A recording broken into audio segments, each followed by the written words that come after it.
Je dirais que c'était les deux. En fait, on avait besoin d'une machine de grosse capacité et moi je cherchais une machine 5 axes. Je dirais configuration différente des deux 5 axes que nous avions déjà.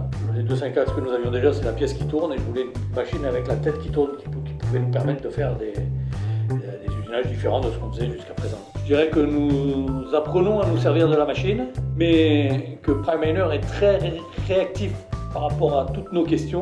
Et quand je dis réactif, c'est tout d'abord réactif par téléphone. Le cas échéant, si nous n'arrivons pas à résoudre le problème, deux techniciens qui sont déplacés d'Allemagne dans les 48 heures.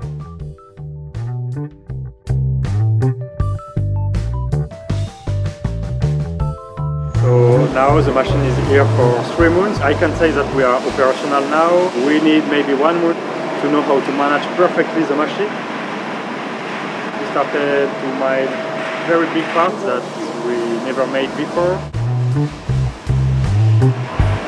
So about the precision of the machine, at the beginning we were a bit afraid about that big machine and a very tight precision, but finally we managed some parts which are 0.01 millimeters and they are very, very precise, so we are really happy about the precision of the PRIMINER.